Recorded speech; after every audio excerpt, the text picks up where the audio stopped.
بسم اللہ الرحمن الرحیم۔ علیکم ورحمۃ اللہ وبرکاتہ۔ طلاب کرام عزیز، کیسے ہیں؟ امید کرتے ہیں آپ خیر و عافیت سے ہوں گے۔ بدایت المعارف جزء رابع کا سبق نمبر 14 شروع کر رہے ہیں، جس میں عنوان قرار دیا گیا کتاب کی عبارت وثالثا ان مستدل به لیس بظاہر فی مدعہ سے لے کر ثم لا یکفی علیک ان الاستاذ شہید المطہری قدس سرہ تک۔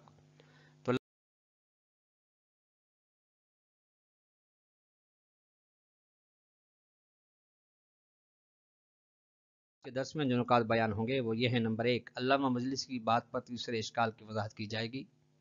نمبر 2، علامہ مجلسی کا ایک اور کلام اور اس پر اشکال کی وضاحت کی جائے گی، یعنی کلام بیان کیا جائے گا، پھر اس کے اوپر اعتراضات وارد ہوتے ہیں، ان اعتراضات کو بیان کیا جائے گا۔ آئیے عبارت کو ملاحظہ فرمائیں۔ علامہ مجلسی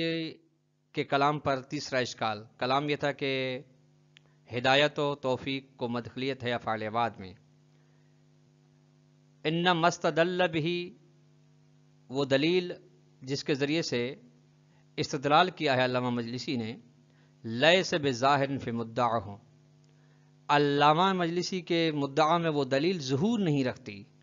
یعنی اس دلیل سے ان کا مدعا سمجھ میں نہیں آ رہا، بل لعلہ اجمال لتفصیل المذکور فی سائر الاخبار، بلکہ شاید جس بات کا دعویٰ کیا ہے علامہ مجلسی نے یہ اجمال ہو اس تفصیل کا جو تفصیل تمام روایات میں بیان ہوئی ہے۔ ولذالک، اسی وجہ سے اورد علیہ العلامۃ طباطبائی قدس سرہم، علامہ مجلسی پر علامہ طباطبائی نے اشکال کیا ہے کہ بأن مرجع الخبر المذکور، کہ اس خبر کی بازگشت جو ذکر کی گئی ہے، الخبر الذی اعترف بظہورہ فی المعنی، اور اس خبر وہ خبر جس کے ظہور کا اعتراف کیا ہے کہ معنی مراد میں، معنی مذکور میں یہ روایت ظہور رکھتی ہے، اور علامہ مجلسی نے اس کو پیش کیا، پر دونوں کا مطلب واحد، ایک ہی نکلتا ہے، دونوں کی بازگشت ایک چیز کی جانب ہے، وہ یہ ہے وَهُوَ الَّذِي يُشَاهِدُ كُلُّ إِنسَانٍ مِّن نَفْسِ عَيَانًا، کہ وہ چیز ہے جس کو ہر انسان اپنے اندر سے ظاہراً دیکھتا ہے، وَهُوَ أَنَّهُ مَقَاطِ النَّظَرِ عَنْ سَائِرِ الْأَسْبَابِ مِنَ الْمُوجِبَاتِ وَالْمَوَانِعِ يَمْلِكُ اخْتِيَارَ الْفِعْلِ وَالتَّرْكِ، اور وہ یہ ہے کہ تمام اسباب اور موانع سے قطع نظر کرتے ہوئے دیکھا جائے، یعنی رکاوٹوں کو، مقتضیات کو، موانع کو ختم کر کے ان سے ہٹ کے اگر دیکھا جائے تو ہر انسان اپنے فعل اور ترک کے بارے میں اختیار رکھتا ہے، یعنی کسی بھی چیز کے وہ انجام دینے یا ترک کرنے پر اختیار ہے، اور اس اختیار کا وہ مالک ہے، اختیار کے مالک ہونے کو وہ اپنے اندر میں درک کرتا ہے۔ فَلَهُ أَن يَفْعَلَ وَلَهُ أَن يَتْرُكَ، اسی کے لیے اختیار ہے، حق ہے کہ فعل کو انجام دے یا ترک کرے، یہ محسوس کرتا ہے ہر انسان۔ وَأَمَّا كَوْنُهُ مَالِكًا لِلْاخْتِيَارِ، یہ بات کہ انسان اس اختیار کا مالک ہے، فَإِنَّهُ مَلَّكَهُ إِيَّاهُ رَبُّهُ سُبْحَانَهُ، ہاں مالک ہے، لیکن اس کا مالک ہونا اعتباری ہے، یعنی خداوند متعال نے اس اختیار کا مالک اس سے بنایا ہے، کما فی الاخبار، جس طرح کی روایات میں بھی ہے۔ اور اس بات کے لیے بہترین مثالوں میں سے ایک مثال یہ، مثال مولا، ایک مولا ہے کہ مثال ہے اذا ملک عبدہ، جب اپنے غلام کو مالک بناتا ہے، ما ایسی چیز کا یحتاج الیہ فی حیاتہ، جس کی جانب وہ عبد محتاج ہے اپنی زندگی میں، یعنی زندگی کے معاملات میں بعض اشیاء کا وہ مالک اسے بناتا ہے، وہ یہ ہے من مال، کسی مال کے بارے میں، کسی ملکیت کے بارے میں، فرض کریں کسی زمین کے بارے میں کہتا ہے کہ ہے میری، لیکن میں ابھی آپ کے حوالے کر رہا ہوں، آپ کو اس کا مالک بنا رہا ہوں، یہ تصرف فی، وہ مال جس میں وہ تصرف کرتا ہے، یا وزوجۃ یا نسبہ، یا ایسی زوجہ دیتا ہے اسے جسے وہ ان سے لیتا ہے، ودار یسکنھا، یا ایسا مکان دیتا ہے جس میں وہ سکونت اختیار کرتا ہے، واساس و متاع، یا مال و ملکیت وغیرہ دیتا ہے، مولا کی ہیں، مولا اسے دے رہا ہے. اب یہ یہاں پہ صورتیں یہ بنتی ہیں فَإِن قُلْنَا، اگر ہم یہ کہتے ہیں کہ ان هذا التملیک یبطل ملک المولا کان قولا بتفویض، اگر یہ کہتے ہیں کہ مولا نے جو عبد کو یہ تمام چیزیں زوجاؤ، مالو، اساسو، مکان دیا ہے، اس کا مطلب یہ کہ یہ چیزیں مولا کی ملکیت سے بالکل نکل گئی. اگر یہ مراد ہے تملیک، اگر باطل کر یہ تملیک باطل کرتی ہے کہ مولا کی ملکیت سے یہ چیزیں ختم ہو گئی، تو یہ قول تفویض ہے. وَإِن كُنَّا، اور اگر ہم یوں کہتے ہیں کہ ان ذالک لا یوجب للعبد ملکن، مولا کا عبد کو اشیاء دینا، اشیاء کا مالک بنانا سبب نہیں بنتا کہ بندہ مالک بن جائے.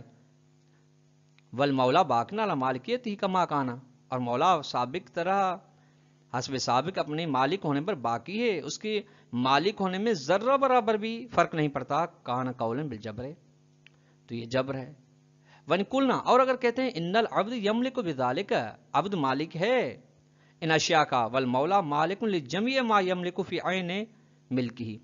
مولا مالک ہے ان تمام چیزوں کا جس کے بارے میں مولا نے اسے مالک بنایا ہے، در حالانکہ وہ چیزیں مولا کی ملکیت میں ہیں. وَأَنَّهُ مِن کمال ملک المولا، اور یہی چیز مولا کی سلطنت و ملکیت کے کمالات میں سے کمال ہے. تو کان قولا بالامر بین الامرین، یہ عقید امر بالامرین ہو جائے گا کہ عبد کے پاس ہو، عبد اس کے ساتھ مباشر ہو، لیکن اس حالت میں وہ چیز ملکیت مولا سے، ملکیت خدا سے خارج نہ ہو، بندہ اس میں استقلال نہ رکھتا ہو. یہ عقید امر بالامرین ہے. بہر الانوار جلد نمبر 5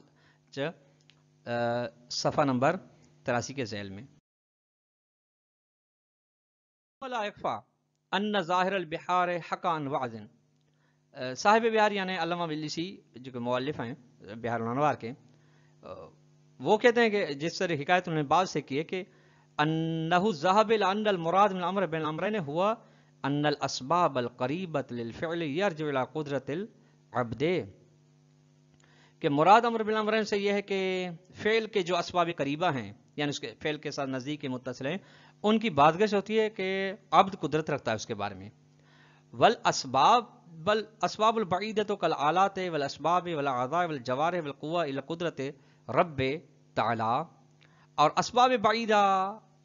مراد یعنی یہ لی جاتی ہے کہ اسباب بعیدہ فعل جیسا کہ آلات ہیں، اسباب ہیں، اعضاء خدا نے دیے ہیں، جوار طاقت خدا نے دیے، قدرت دیے، یہ خدا کی قدرت کی طرف لوٹتے ہیں. تو فقد حصل الفعل بمجموع القدرتیں، اس کا نتیجہ یہ نکلتا ہے کہ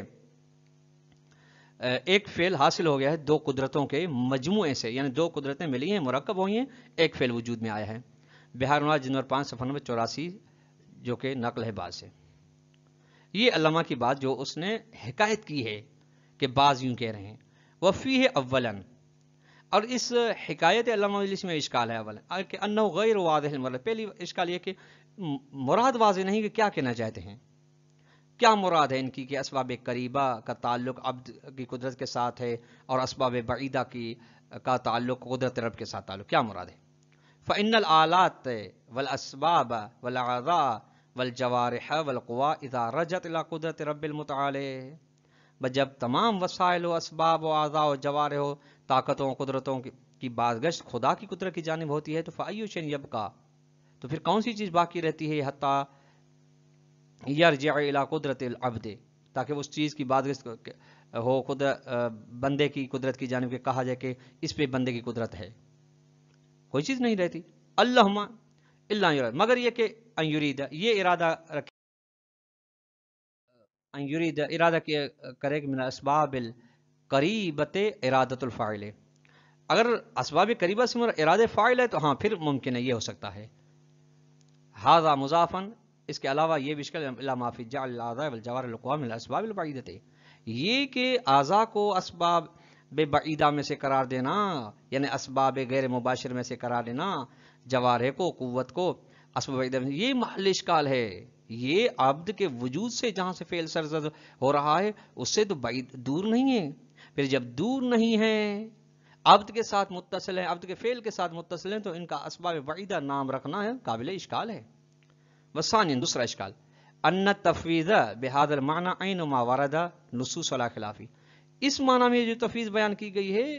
یہ خود وہ تفویض ہے جس کے برخلاف روایات آئی ہیں،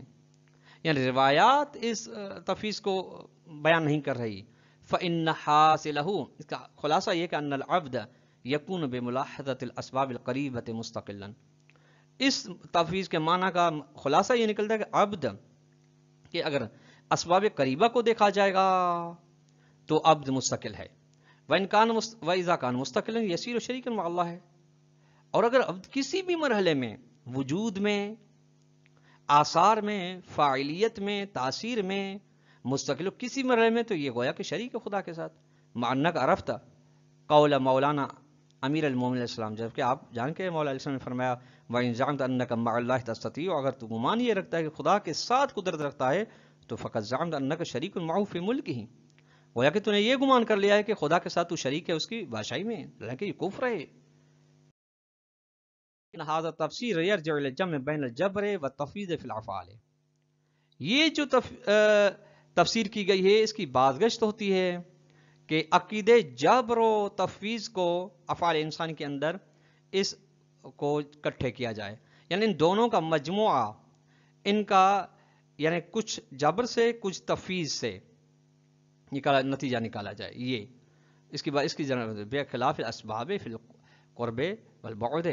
برخلاف اسباب قریبہ اور اسباب بعیدہ کے، مع ظاہر من قول، جبکہ ظاہر قول ولیکن امر من الامرین سے یہ ہے کہ ان المراد من امر الوسط، کہ امر بالامرین سے مراد جم بین الجبر و تفویض نہیں ہے، بلکہ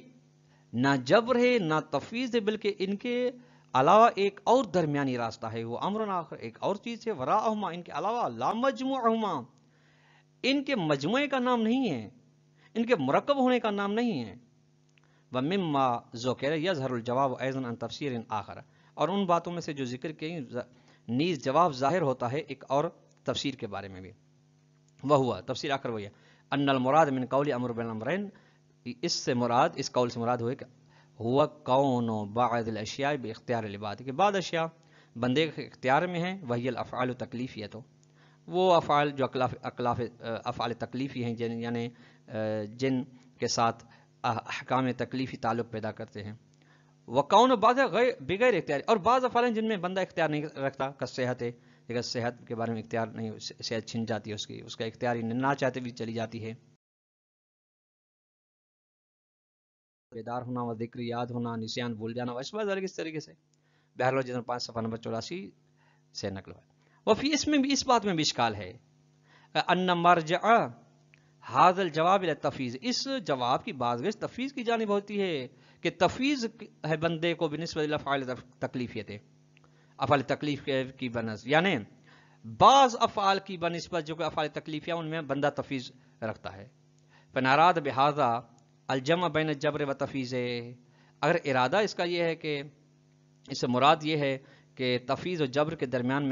میں سے کوئی جمع کیا جائے، ایک اور یعنی ان میں سے ان کا مجموعہ راستہ نکالا جائے، تو فاختص الجبر بالاحوال العارضۃ، تو پھر جبر مخصوص ہو جاتا ہے ان حالات کے ساتھ جو عارض ہوتے ہیں نہیں بعد میں عارض ہوتے ہیں، وہ کما ترا، اور آپ نے یہ دیکھا ہے کہ دیکھیں گے، اس تفویض فی الافعال تکلیفیت مردود، بندے کو مفوض کر دینا، بندے کے افعال تکلیفیہ میں تفویض کا قائل ہونا، یہ رد شدہ ہے، قابل قبول نہیں ہے، بما عرفت، چونکہ آپ جان کر آئے ہیں، من الادلۃ العقلیۃ والسمعیۃ، ادلہ عقلیہ و نقلیہ کے ذریعے سے، کہ تفویض مطلقاً باطل ہے۔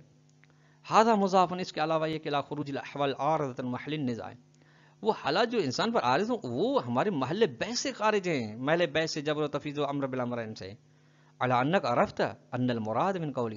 اس کے علاوہ آپ جان کر آئے کہ مراد اس قول امر بالامرین سے لیس مجموعہما، جبر و تفویض کا مجموعہ مراد نہیں ہے کہ کچھ میں جبر کچھ میں تفویض، بلکہ